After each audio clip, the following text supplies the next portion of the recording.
My name's Matt Harriman, and this is another episode of the Achieve and Enjoy podcast.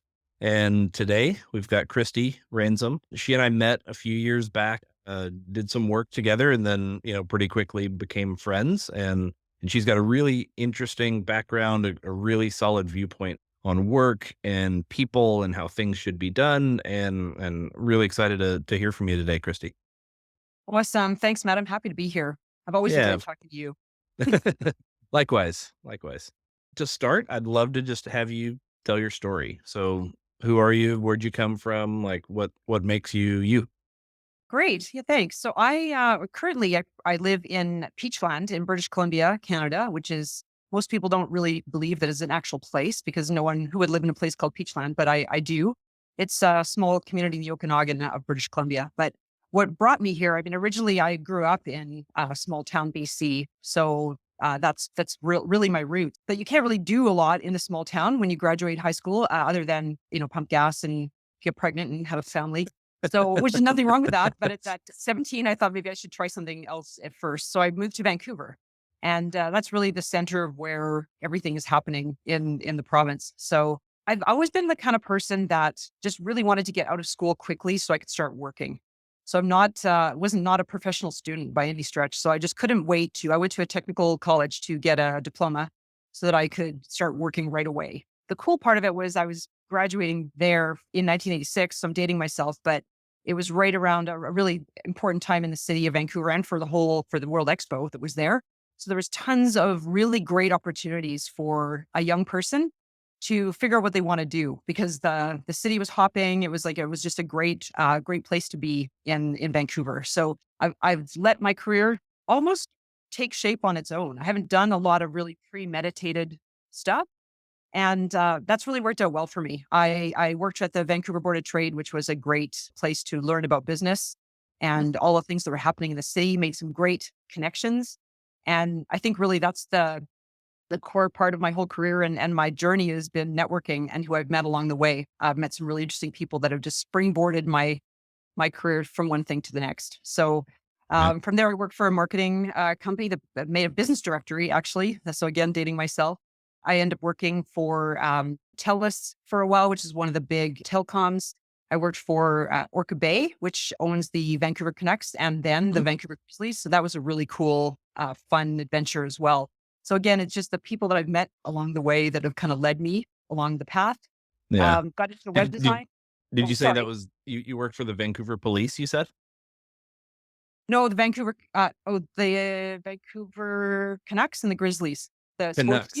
Yeah, I thought you said Yeah. police. Oh, That no, no, was a that would have been different cool term. too, but maybe that's yet to come because, that's one thing I haven't done is worked, in law enforcement, but, no, I work for the sports team. So it really was like starting the, development of the stadium that was being built there. It was then called GM Place. So it was part of the construction of the building. So just some really cool things that were happening in the city. I was really fortunate to land in roles that I could experience this stuff that just doesn't happen all the time. So I feel like my career has been really lucky, like opportunities that I've gotten just from meeting people and just being at the right place at the right time and being open to learning something new and growing and just saying, sure, I'll try that and just doing it. Have there Okay, bunch of stuff I want to dig into that. But before we do that, what are you doing now?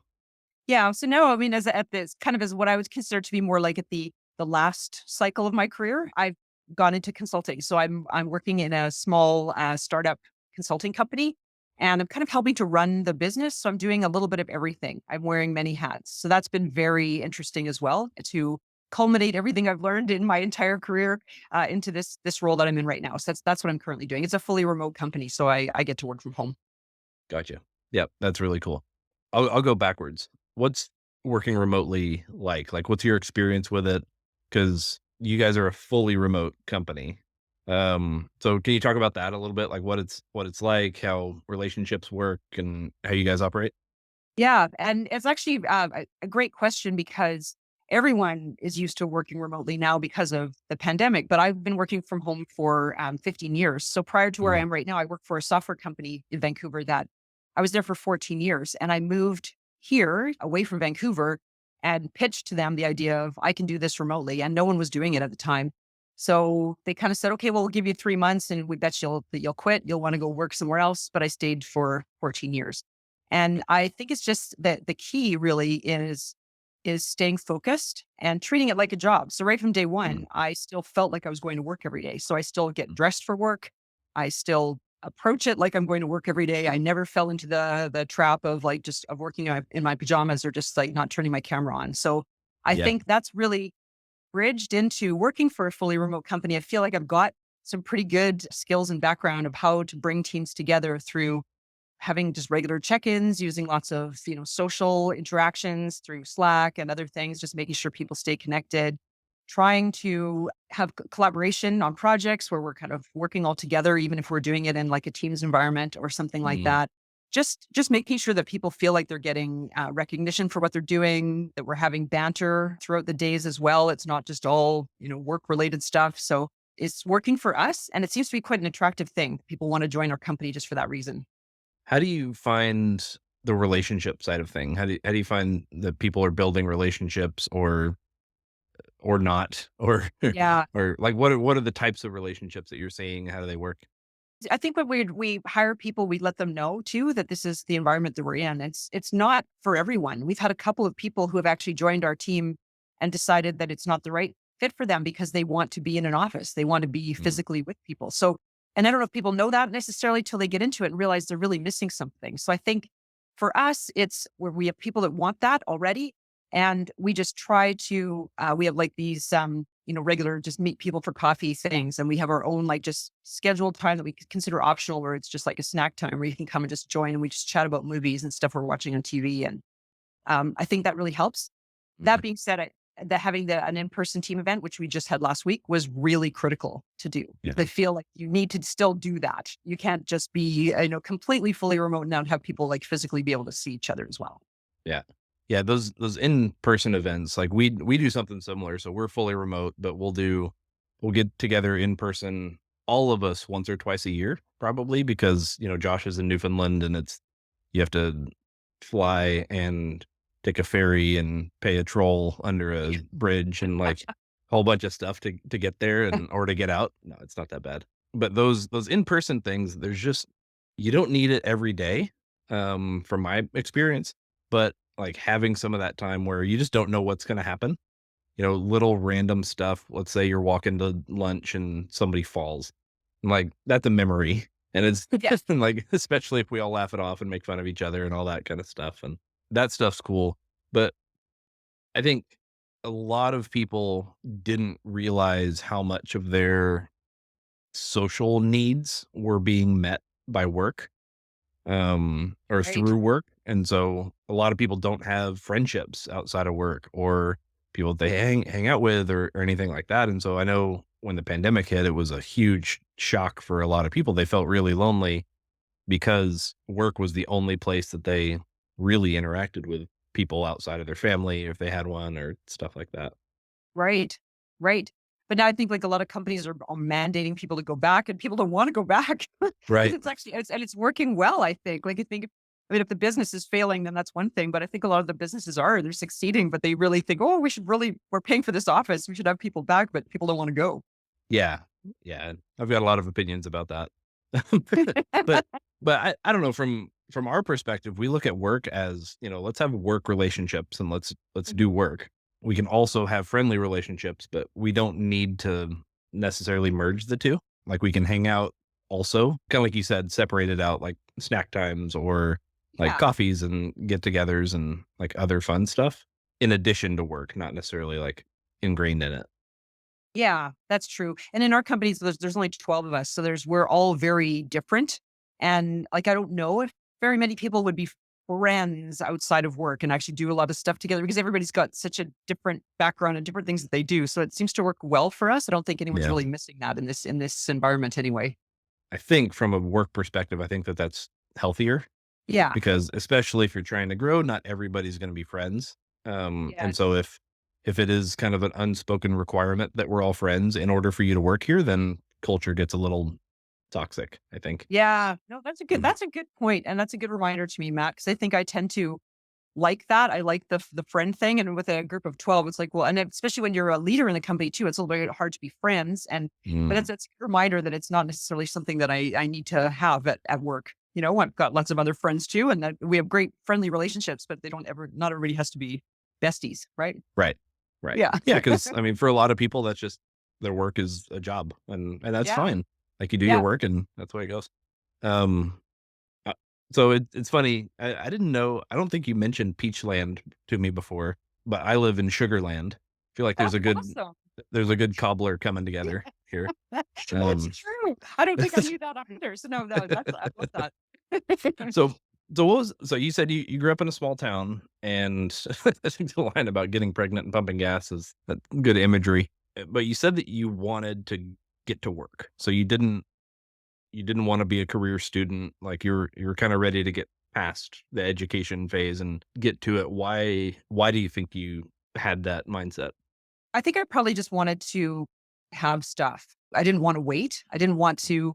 I don't know. I think looking back on it now, I think that probably doing more higher education might have been better in business. Because I think people tend to judge you based on your degrees and things like that Mm, too. But at the time, I think I was just really motivated to get a job. I wanted to be working. I wanted to get my own apartment. I wanted to just get on with my life of what I envisioned. And maybe that was from growing up in a small town.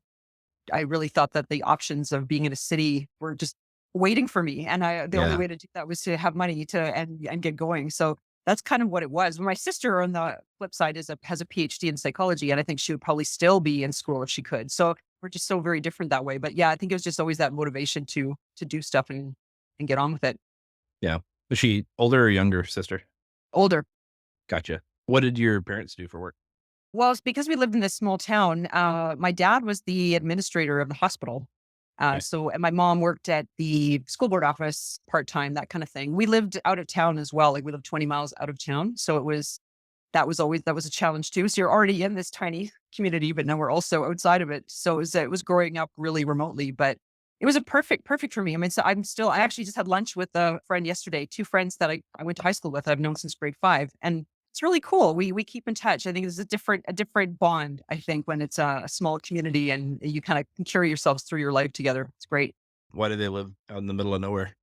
Well, because I think when my dad worked for a bank and he kept getting transferred further east. So I think that when we got as far as Edmonton, and then I think they were going to transfer us to Winnipeg. And my dad was like, no, I don't want to go further. So we ended up, and as a kid, you just don't think of these things, but we ended up moving to our cabin. So my grandparents had built this Mm, cabin on this lake, and that's where for years, I think I was like still 20, and I was saying, oh, my dad got transferred to Princeton. And finally, it was my sister said, do you honestly think he got transferred from like Edmonton to this little town in BC? It's like, no, he quit and moved his family. And I mean, that was a pretty risky thing to do, but it all yeah. worked out well. He worked for the credit union for a while, then ended up working at the hospital. And like, we had a successful life there. So he took a big risk, but it worked out. Mm, that's cool.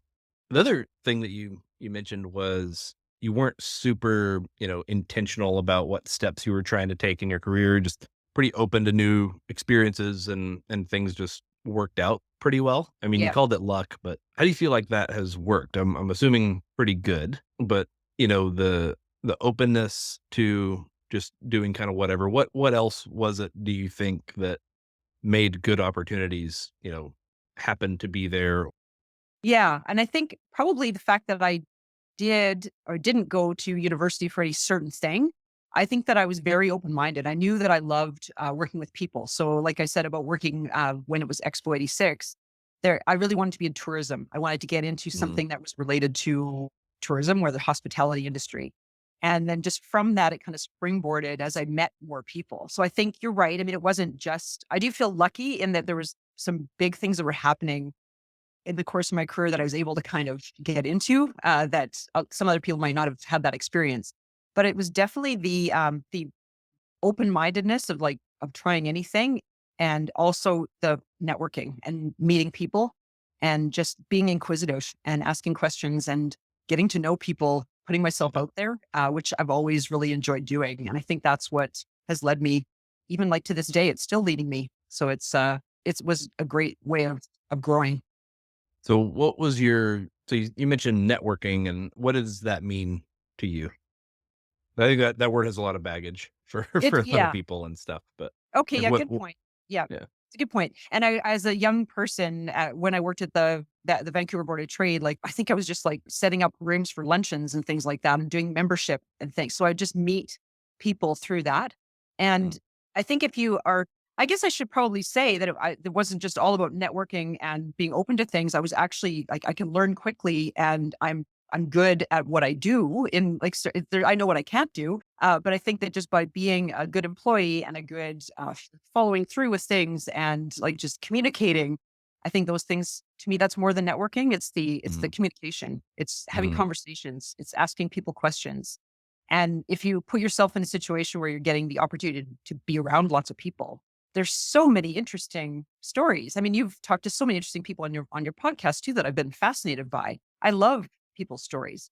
And yeah. as people are talking and you're asking questions, you find out, oh gosh, okay, that's like something that I could do, and then you keep that person in mind. And like, so I think to me that's what it is. It's not the corporate going to a networking event and with a drink in your hand and being forced to ask 3 questions or something like that. To me, it's just been more of Yeah. a natural, organic thing. And I agree, and I feel like your combination of, like, there's the curiosity to learn about people and about new things. There's, the willingness to help, I think is a big one, but then also the ability to actually do stuff. I think Yeah.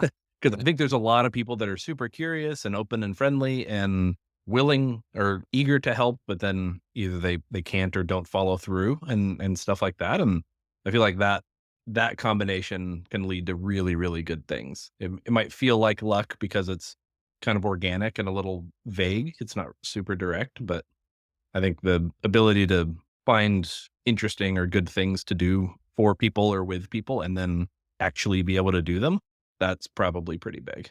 Yeah, you're right. And I think just being able to apply yourself and trying, I think that some people might be kind of closed off to thinking, well, I could never do that, or I don't know how to do that.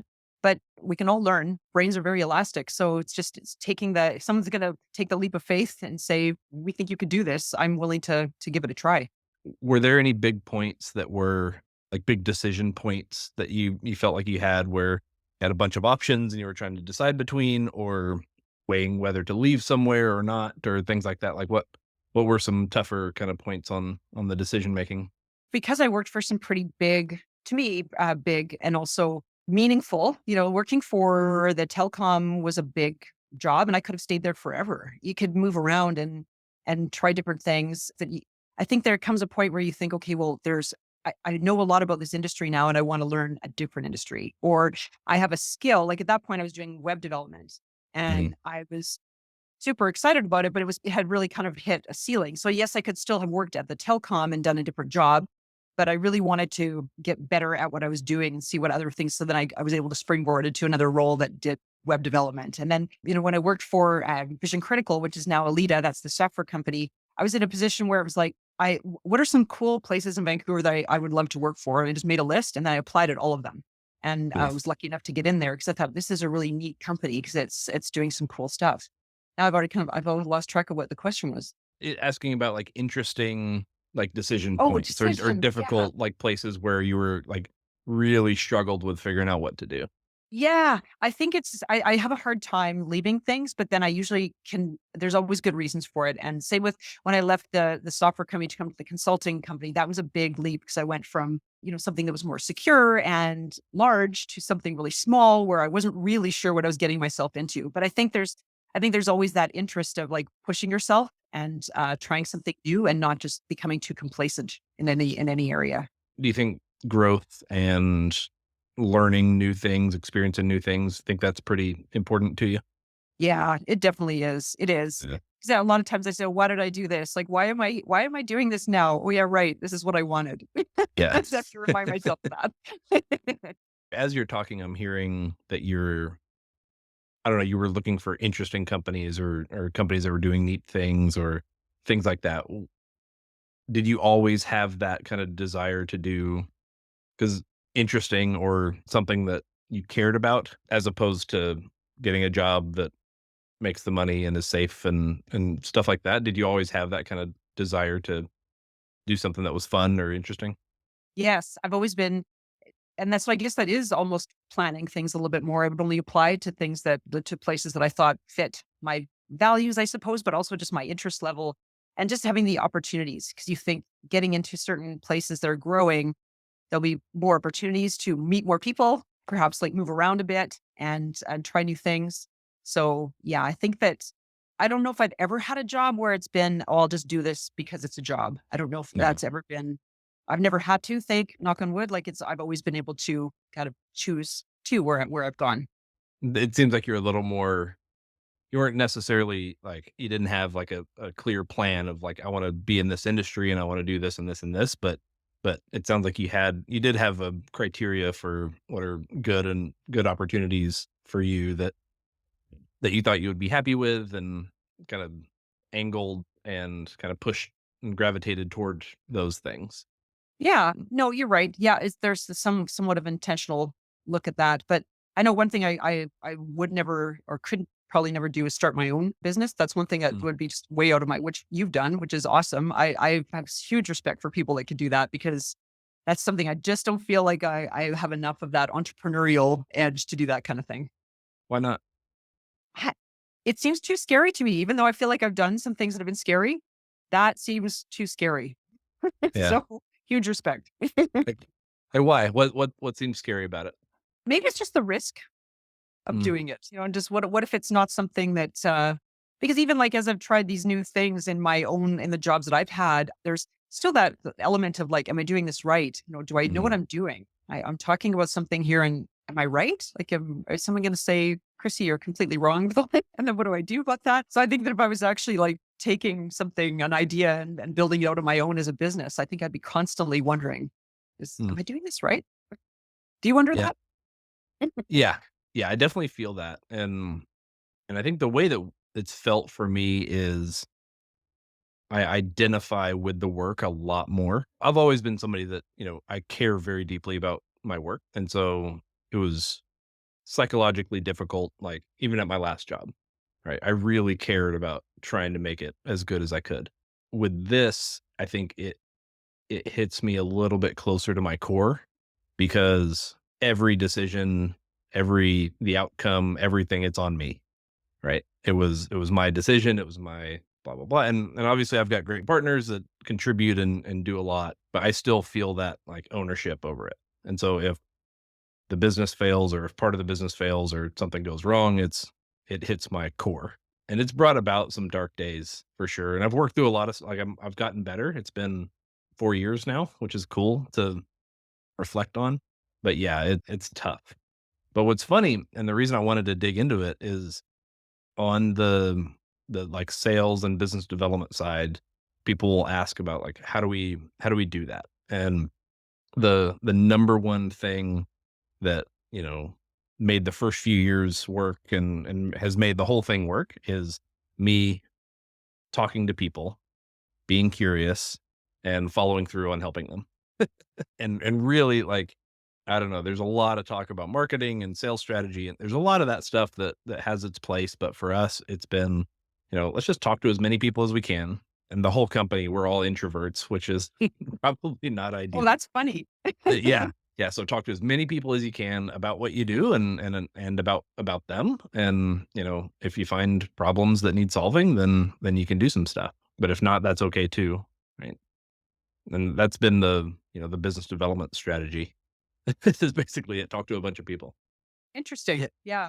Especially on the consulting side, like that, it makes a lot of sense there, because really you're seeking out the problems that people have that you might be able to solve, and and so it's a little more open-ended. Now with the software side of things, it is clearer now. Early on, it was we talked to people about what software problems they might have or what problems they have that software might solve, but now that we've got some that are built, it is a little bit different. We're targeting, for our planner software, there's a certain group of people that might be interested in that. So we talk to them and there's still some space in there, but it's I don't know, it is shifting over time.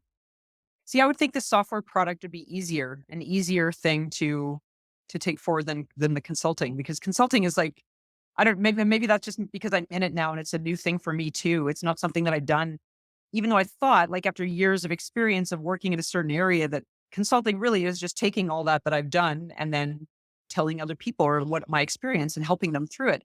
But that there's that element of like, oh, but like, am I right? Like, am I getting this right? Yeah. Where software, it's kind of okay. Here's the product. This is the problem it's going to solve. It, to me, it seems like an easier It, sell. it's simpler, but for me, it's less comfortable Right. because Okay. on the consulting side, it's a lot more about just open and honest and trust. So it's, hey, do we trust each other? Do I have some skills that could be useful to you? If so, yes, let's do some Yeah. stuff. But with the software, I don't know. And I think I'm overly afraid of coming off like a salesperson. I think which is part of it because with the software, it is more targeted, right? If you're going into a conversation with somebody about the software, you're limited in the scope of, you know, what problems of theirs you can solve, Right. ethically. Like if you want to try to convince them that your software will help their marriage or something, you can, but That's you hard probably stuff. shouldn't, Yeah. right? It's probably some more like psychological barriers there, but because I've just seen a lot of slimy salespeople, and not necessarily the people themselves, but the behavior that companies kind of force their people to do with being pressuring and bending truths and all that stuff. And I'm just Yeah. not going to do those things, so I'm probably overly averse to even acting salesy. But yeah, That's a that's what good it thing, goes. though. That's a good thing. I It's think changing so. the skills landscape. It's great. Yeah, I think so. For the long term, it's great, but for this quarter's pipeline, Right. Yes. Right. but it's all balanced, and I think kind of back to what you were saying about your career, it seems like you found a really good balance of control and intentionality versus openness. Because it sounds to me like you've been super intentional about what types of things you actually decide on doing. You're open to anything, but then when options present themselves, you're like, would this be interesting? Would this be fun? Would it make me happy? Like, there's a pretty clear filter that you're running stuff through. Right. No, that's true. That's true. I hadn't really thought of it that way, but it is true when I look back on it that it was intentional in that way. And it's worked out. When you think about happiness at work, what comes to mind? Well, I'm not going to say friendship. No, 'cause you talked me out of that. And I, no, not that you talked me out of it, but you gave me a different perspective, which I really like. But it's definitely the, like people have to get along. There's to be like low conflict. I mean, some conflict is good. One of our values at my current company is radical candor. And I think that that's probably a lot of people say it, but we actually really mean it. And it does mean that you sometimes have to have uncomfortable discussions, but that should lead to overall happiness, really. For me, it's probably common theme to my whole career. It's the learning and growing and feeling that what you're doing is valuable. Feeling that what like the a lot of times especially now I'm working a little bit more behind the scenes, so more of an operational role in running this little company. And a lot of people don't really see, and even putting like together all the logistics of the team event, people go and they enjoy themselves, they have fun, and it's like, okay, that was great. But meanwhile, like you, there was like a lot of late nights and a lot of like Mhm. panicking of like things, and people don't realize that kind of thing. So it's a little bit harder to get the, I guess, the validation or people saying, "Way to go, Christy," and give you the kudos, but you see it in the culture and in the happiness of other Mhm. people. So I think that I get a lot of my happiness from seeing that things are working out for everybody else and that everyone's doing really well. That gives me happiness at work for sure. How do you shift a culture, especially remotely? I think that's examples or like how are you shifting a culture? Yeah, well, we have values that and a lot of people have them and they're on their website and nobody really ever looks at them, but we actually have them built into our skills assessment that we do, Yep. where we actually talk to people about how they are living and demonstrating the values, and we give them tangible examples of what we mean by living this value. And people embrace it. Like as long as people understand it, they know this is an important part. Like one of our values is 10 times better. Well, okay, that means a lot, can mean lots of things. And it is just a value, it's something you can hang on the wall. But what does it mean to us individually in our roles? We make sure that's defined for people that they, and so it just builds. I think everybody marching to the same drum does really help with the culture remotely. People all understand what our goals are. They understand how they individually contribute to those goals. and that they're still getting fulfillment in what they want to do in their roles too. And they're getting the outlets that they need for other things. And it's all kind of tied into to the values and to their own personal values too. I know you guys are a EOS shop to some extent, Yep. and that is one thing that I really like about that framework is that it just connects things together, right? It's about connection of the higher level strategy to the execution, and I think the piece that almost every company misses is actually connecting the values to behavior. And I Yep. think that you guys, it seems like y'all do that pretty well. And if nothing else, you make sure that your people understand, when we have a value like radical candor, what does that actually mean? Right. Like, does it mean I can say whatever I want whenever I want, be an asshole? Like, probably not. No, it doesn't. At some places it will, for sure. Yes. but, Right. but, Yeah. but for you, it doesn't. No, and for us, it even really stems to like speaking up in meetings, like not, one of the things that I find you're talking about the remote culture. One of the things that tends to frustrate me too at the same time is that there's often meetings where everybody's on mute. But thankfully we have a video culture, like everybody's on video, which is great. I know a lot of companies don't do that. And that would probably drive me nuts because it's like if you're sitting in a boardroom, you're not sitting there with something, across your face. You can't see me, so the video shouldn't be any different, in my opinion. But people will often just sit on mute and listen. And we're trying to get people to speak up more because if you have an opinion, you need to share it. This is your opportunity. We're a small team. Like this is where radical candor comes in. And so Mm. some of the things they're obviously a work in progress because that's one thing that still happens where I feel like I'm just talking to people and not with them or at them. Yeah. I'm thinking about some of my client calls that I'll have, and I've got my video on, and there's 37 people in the meeting, and none of them do. So, like, Right. all right, guys, we can do it this way, but it kind of sucks. It's just different, right? And my husband works for healthcare and for the provincial healthcare, and they none of them go on video. It's just not part of their culture. And so, Mm, it's every time I walk by his office, like it's just he's talking, but there's like just to like a black screen. I just think, oh, yeah, that's just so impersonal. Like, but it's part of their culture. So if you ask them to go on video, that would be bad for them. Like that's not what they do. And so that works for them, but it wouldn't yeah, work for me, and it doesn't work in our business. yeah. No, I'm with you. A lot of, especially if I'm presenting something, but definitely when having a meeting where there's actually a dialogue, I've got to be able to see people's reaction. And like, I'd really rather not have to take a 3-minute pause for everybody to put the like clapping emoji in the chat. And it's like, I'd really rather not do that kind of stuff. But like, if you're not getting any feedback from a group, like you have to do that stuff. And Right. it's tough. Well, what we've done is if we feel like that's happening in meetings, then the CEO and I have just decided to do recordings. Like, so we'll just record an update and post it in Slack. Because if we Yeah. don't need to have a meeting, if you're not going to interact with us, if there's no questions, then great, Mhm. that's fine. But we'll just do videos and then we'll have a Q&A, a Yeah. 20-minute or 30-minute Q&A instead of taking up everybody's time sitting on mute and watching us talk. So we've been shifting to fit the culture too, but I also want to make sure that that doesn't, get people off the hook that they can't interact. So we choose our moments. Yeah, for sure. And we've tried to shift. I try to help companies shift this way also to async as much as you can Yeah. for like information sessions. Like if Yep. it's a presentation or sharing it of updates or news or whatever, you can do it written or you can do it video or something, but there's no reason that we all need to be in the same place at the same time for that kind of stuff. Yeah, for Yep. sure. Yep. Totally agree. One thought that I had as we were talking is when you think about radical candor, you think about just kind of open and honest communication. And thought came to mind is that where you see that the most is with peer groups. So like I've been in massive bureaucratic companies that have super open and honest communication in pieces, Mm, right? hmm. So you get all the general managers across the business together, like they're open, they're honest, they're poking holes in each other's stuff, and like it works. You go all the way down to frontline employees, same thing. When they're together and there's not a boss present. And Yep. executive teams, same way. But as soon as you're mixing levels, barriers start going up. I feel like people start getting worried about perception and how they're looking compared to their peers and all of that kind of stuff. But I feel like it's natural human social dynamics stuff. But how have you seen that and or tried to work through that?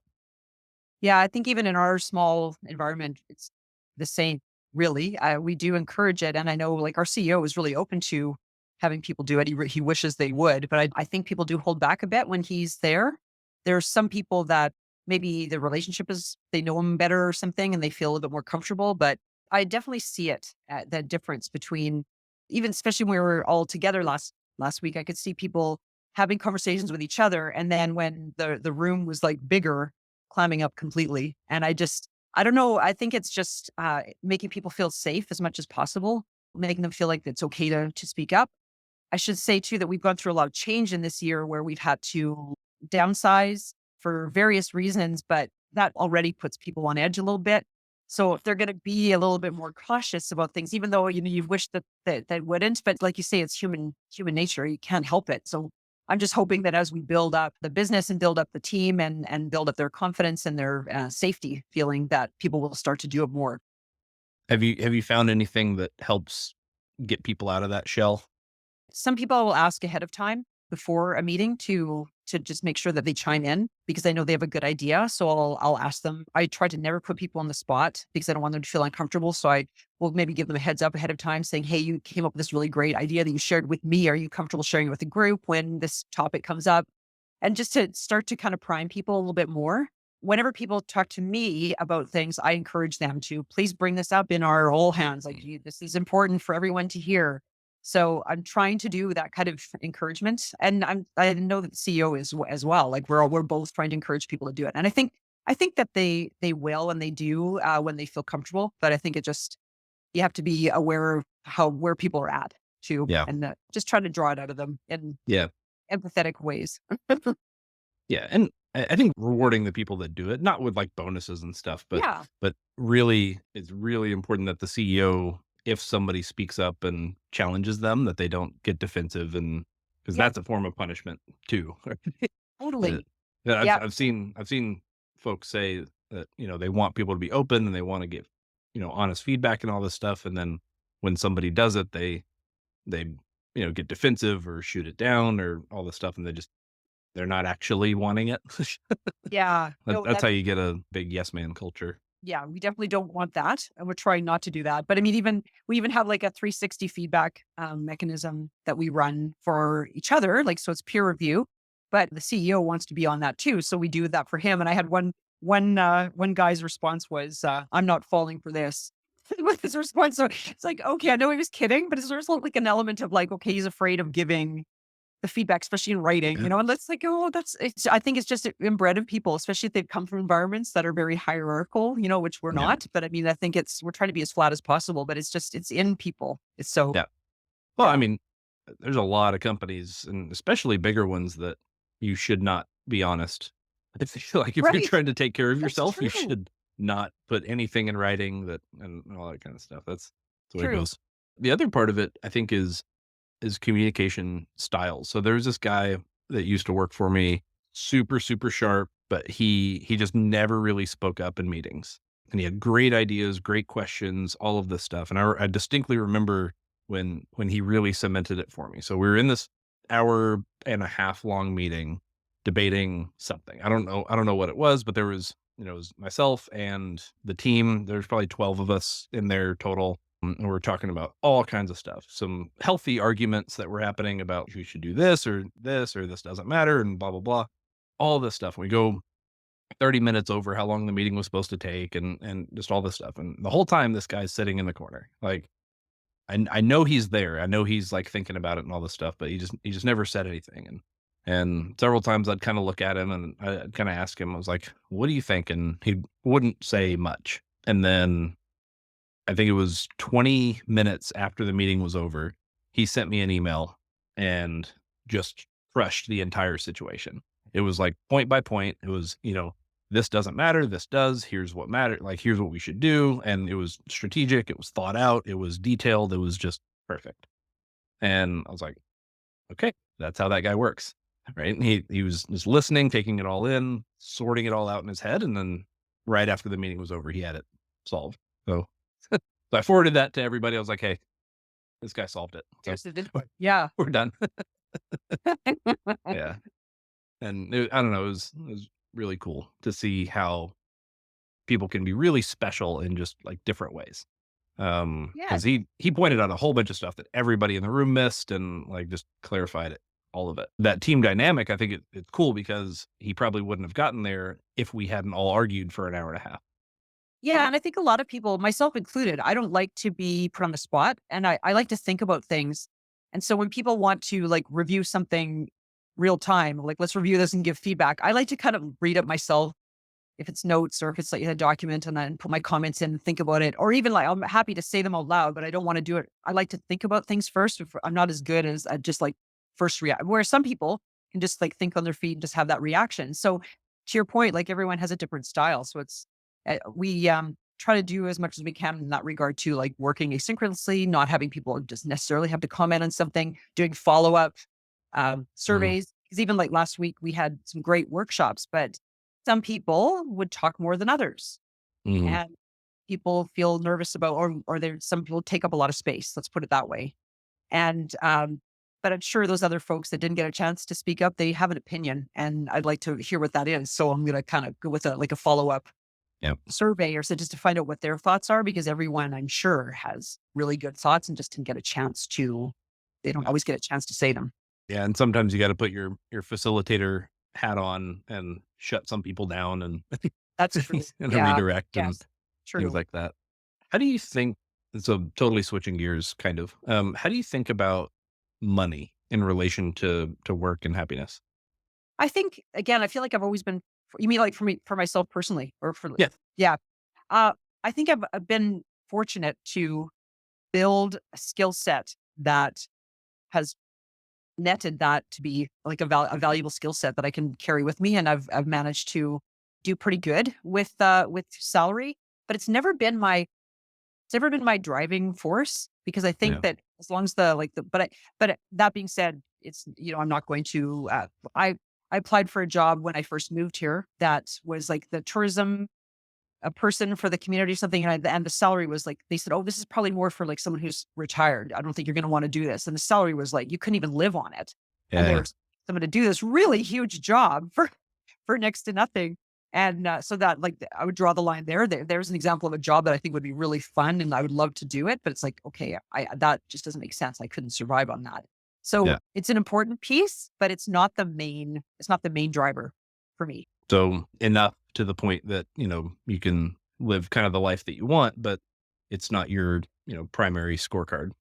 Yeah, exactly. But there's definitely people that I worked with that it is, and they're willing to kind of say, if you don't do this for me, I'm gonna have to go somewhere else. It's like, well, okay, if that is your main driver, like I totally I get it. So good luck, right? Because Right. that's people have their own path, but that's never been my main driving force.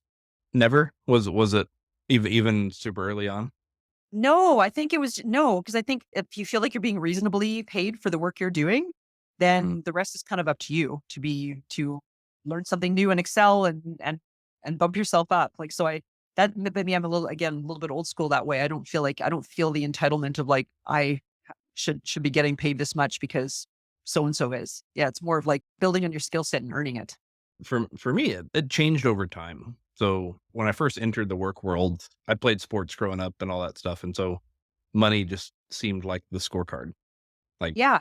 more money meant you were doing better. So I was really kind of like optimizing for that early on, and I think another piece was that I got a job that I really didn't enjoy. So there was nothing else for me to like optimize for, and I wasn't really aware that you could have a job that you really enjoyed, I guess.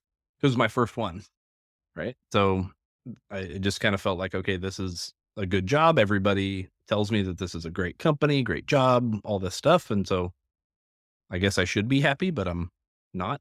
So money was the only thing in front of me to try to turn the levers on. But then especially over the last few years, I've gotten to a place where I can define what enough is and just say, if I'm making that much, I'm comfortable. And so I can be happy. And above that amount, I can optimize for lifestyle and, relationship with my family and make sure that I'm taking care of all aspects of my life, not just cranking out more dollars. That makes sense. And I think I think you and I have had this conversation before about, this kind of idea of my next 10 years being hopefully like the last 10 years that I'm working. And there is some motivation to not take the job like the one that I was talking about before at this stage, because you have kind of a goal like, hey, like I should really earn as much as I can so that I can meet that goal of like retiring at a certain point. Right. Because I think if you keep putting that off as well, like then you end up working longer than maybe you intended to. Because yeah, so there are certain things that you exactly like you said. There's an amount, and then anything above that is just great. It's just a bonus. Right. What about the impact of other people's perception on your kind of work satisfaction? So I know we've talked about this a little bit like before in different contexts. But the thing that made me think of it is when you were saying that now in this more operational role, what you see as your impact, maybe nobody else sees, right? So you're able to see team dynamics and culture shifts and all this stuff, but you don't get to ring the bell by closing a new deal. Like, right. Right. How do you feel like your work satisfaction where do you feel like it comes from? Is it intrinsic versus the perception of others?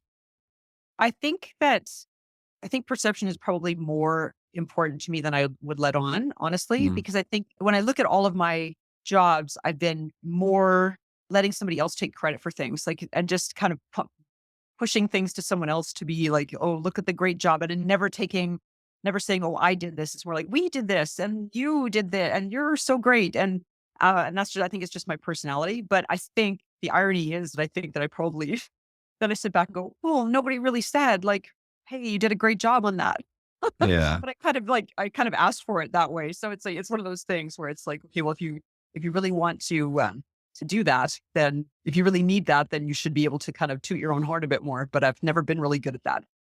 I think everybody probably depends on external validation a bit more than they would like to admit. But have you seen that change over time at all? Not really. No, Yeah. like for my like, I think that I'd still that person that will uh like really hope that it happens, but like pump up other people and the team and not myself. I think if I've gotten this point, this far in my life doing it, I don't know if it's going to change at this point. So Yeah. I think it's more the adjusting my own expectations of like, well, how much do I really need of the external? If I Right. see that other people are succeeding and things are going really well in the business, like that should be enough. Like that should Yeah. make me feel good enough. And it does. But there's still that element of like, oh, it would have been Right. nice. And that I think that is one thing that I like about being kind of in a smaller company is it's easier for it to be a meritocracy too. And you don't have to work as hard trying to convince people that you're valuable. I feel like you can just like do good work, do good things. And even if the impact is a little less tangible and less direct, I feel like people know it a little bit better. That was one thing that frustrated me is I would see my impact and I would probably overstate it in my own head, but I would see the impact that I thought I was having, and I'm like, man, I have to do a lot of work to convince the person in charge of my paychecks that I am having that much impact and stuff like that. And that was frustrating. Yeah. But I think like did you ever take yourself out of the equation and say, okay, what would things look like if I wasn't here? Mm, And think of the number of things that you touched or the number of things that you or these things you built and think, okay, if this never got built or if this wasn't here, it becomes part of the background for people, but it's a instrumental piece of the business, right? And yeah, you take yourself out of it and you realize, okay, yeah, no, I'm even though I'm not getting that external necessarily, if I wasn't here doing this, like nobody else would. right. And yes, sure, there'd be some things that people would figure out, of course, because everyone's replaceable, but it's also like, okay, would any of this even still exist? And so I think Mhm. that that's a good way to look at it too, to make yourself feel like, okay, yes, you're adding value. Yeah, yeah, yeah. I think it was that need to convince others of it that just annoyed me. And Yeah. like, I would be pretty sure, like, okay, I'm doing good work. I'm doing the right things, but the person that is in charge of my career right now doesn't see them, and Yeah. like other people might and all that stuff. But yeah, I didn't like that part. But do you think that person did see it and just didn't say it? Or do you feel like the person didn't see it? So the main scenario that I'm thinking of, they probably, if they saw it, they didn't value it because we were just total opposite ends of the spectrum on Oh, every spectrum, okay. especially Yeah. around values and how to do business and like a lot of that kind of stuff. Yeah. And yeah, anyway, I'll save the rest of that story for some drinks For sometime. another time. Okay. What are you thinking about you mentioned, the last, call it 10 years of your career. How are you thinking about that? How are you approaching it? Like what goals do you have for yourself? Well, I want to be doing things that I really enjoy doing, but I don't want to start something brand new either. So even in this, the role I'm playing now, having to get into things like HR and IT and things like I'm not an expert in, I don't want to start a new career in becoming an HR specialist or anything. So it's like I can choose. I'll bring in experts to help me on a contract basis to kind of get me through this because I don't want to learn this. So I think I'm being realistic with all the things that I've done, and I really love to like, have that combination of those things and just be adding value right through. I don't want to do anything where I'm just kind of phoning it in.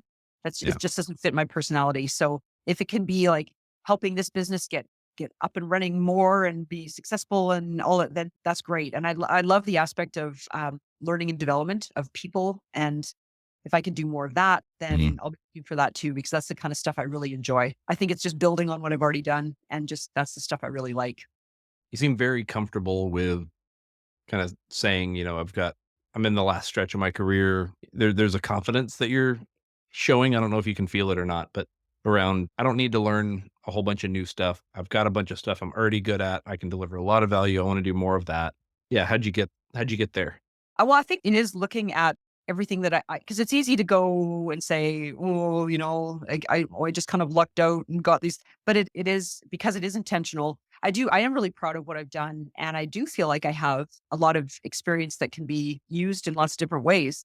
And because I've never put myself into a box, it can span lots of things. Like, I don't know if a lot of other people would just be able to just pick up HR, for example, and say, okay, I'll figure that out. And okay, Canada and the US, the different role, figure that out. And building a financial model with the accountant, okay, I'll figure it out. So I Yeah. think like everything's really transferable. So now I feel like in the last chunk, it's probably I deserve it to be something that I'm really enjoying doing and applying everything to that and focusing it more. So there is, yeah, I guess that you end up knowing what you don't want to do at this Yeah. stage, I think. But it's really awesome to hear because it's a level of comfort and confidence that you don't see very often, I think.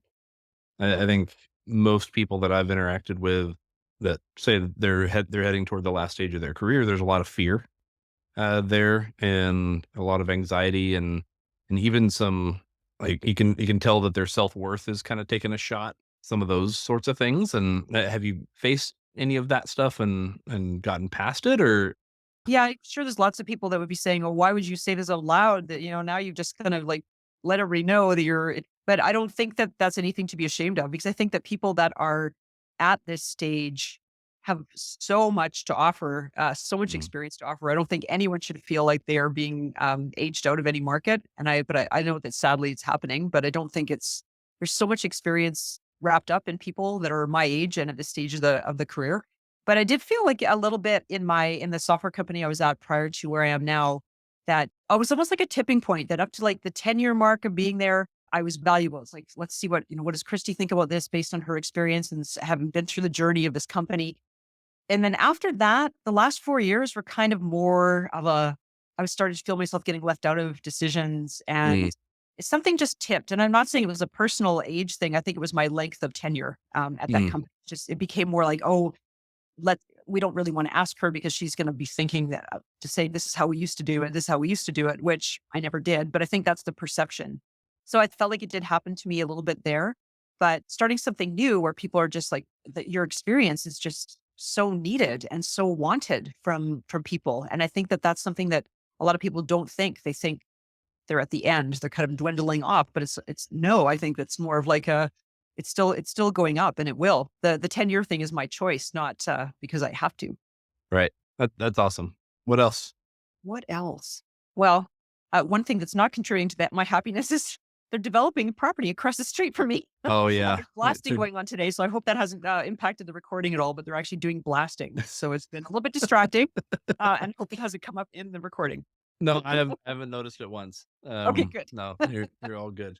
So I guess at this point, what advice would you give? And I know, blanket advice has all its exceptions and caveats and stuff, but But as you've come through your career and you've landed in, it seems like a really healthy place, both, by any objective measure of success, but also like psychologically, you seem like pretty mentally comfortable about like where you are. You seem fulfilled and generally happy. Like what advice would you have for people that say they want to get where Christy is? Oh, well, I think it's having self-awareness, I think so, but that's important for everybody always. It's being open to trying something or to doing something new, because I think a lot of people feel like that's something that's out of their comfort zone, and it probably is, but they have the skills already to do it. It's just called something else. So I think a lot of people say, "Oh, I wouldn't want to speak at conference," but people are fine with talking, at a group of friends. Things. So you have the skills. It's just packaged in a different way. So Mhm. to never turn down an opportunity, I think it's all opportunities are worth exploring and having a growth mindset for. And then having, I think, just self compassion, which is something that I remind myself all the time too. It's like you're not going to do great at everything. You're going to probably fail at this, but you'll only fail like one or two times, and you'll get the hang of it, and you won't fail again after that. So it's just being gentle on yourself as you go through the learning process, but to definitely be learning and asking questions and meeting people, hearing their stories. It's just so rewarding, and it can take you places that you don't really know that you can get to. Mm. Amazing. Yeah, that's a great answer. The self-compassion piece has been one of the harder things for me to develop over my life. I wrote an article called "Stop Kicking Your Own Ass" last month. That's a great one. That's a great title. I love it. Yeah. Yeah, it's really hard, but that was really, really wise words, Christy. Awesome. Great. Thank you. Yeah. Yeah. And I think staying healthy too, right? That's another one, because that's Yeah. another thing. We can kind of not look after ourselves as much. Make sure that we stick with that too through it. I think that's super tied to the self-compassion because a Yeah. lot of times that taking care of yourself, like, if you don't feel like you deserve it, you won't. Yep. And yeah, that's a nasty spiral. Yep. Um, which we could go down that rabbit hole for a few hours, Yeah. maybe for round 2. We can Correct. Yeah. This sounds good. we can get a therapist on the call too to help I get love through it. it. Maybe my sister. Um, yeah, perfect. And that'll be a whole Um, conversation. yeah, that would be fun. Should do that. Okay, well, awesome, Christy. Well, thanks. I think we should probably wrap it up here. Thank you so much. This was a lot of fun for me and for everybody. This was another episode of Achieve and Enjoy. And be sure to follow the podcast, subscribe, do all those things. If you think this was a valuable conversation, want other people to see it, go ahead and share it too. That would be awesome. We'll see you next time.